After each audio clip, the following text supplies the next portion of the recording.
ఇతను ప్రపంచంలోనే best sniper. ఇతను గురి పెడితే ఎర్రపడాల్సిందే మన రజనీకాంత్ లాగా. ఇతనికి ఒక టెస్ట్ పెడతారు. ఆ టెస్ట్ ఏంటంటే AK-47 అసెంబుల్ చేయాలి. ఇతను కళ్ళకి గంతులు కట్టుకొని ఆ పని చేస్తాడు. ఆ పని కేవలం 19 సెకన్‌లోనే పూర్తవుతుంది. దాంతో మేజర్ చూసి తన టీమ్‌లో రిక్రూట్ చేసుకుంటారు. దాంతో అందరికీ గన్నులిస్తారు. అందరికీ అడ్వాన్స్ వెపన్స్ ఇస్తుంటే హీరోకి మాత్రం పాత తుప్పట్టిన రైఫిల్ ఇస్తారు. దాంతో మన హీరోకి అర్థమవుతుంది నేను ఇంకా మెరుగుపరుచుకోవాలని. పక్కన టీమ్ మెంబర్స్ కూడా అతన్ని ఎక్కిరిస్తారు. తను ఏమాత్రం బాధపడడు. మొదటి పోటీ ప్రారంభమవుతుంది. హీరో పక్కన బుల్లెట్లు కాలుస్తూ ఉంటారు.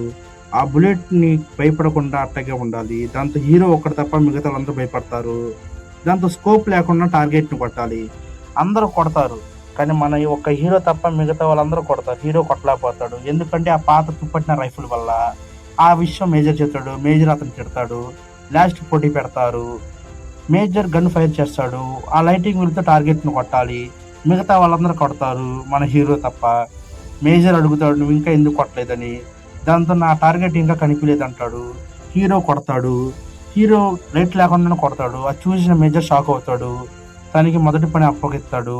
ఆ పని ఏంటంటే ఇద్దరు గూఢచారులు ఉంటారు.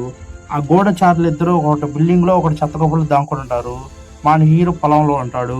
చెత్త కుప్పలో ఒకడు దాక్కుంటాడు. కానీ తను ఎక్కువసేపు దాక్కోలేకపోతాడు చెత్త వాసన వల్ల. అతను బయటికి కదులుతాడు. దాంతో మన హీరో అతన్ని కొడతాడు. అతని ఫ్రెండ్ మన హీరోని కొడతాడు. మన హీరోకి మిస్ అయ్యి చేతికి తగులుతుంది. దాంతో హీరో తప్పించుకొని అతన్ని ఫస్ట్ షాట్‌కి చంపేస్తాడు. ఆ షాట్ పడతం అతను చచ్చిపోతాడు. మన హీరో చేతికి తగిలిన గాయం కట్టుకుంటారు. సబ్స్క్రైబ్ చేయండి ఫ్రెండ్స్ పార్ట్ 2 కోసం.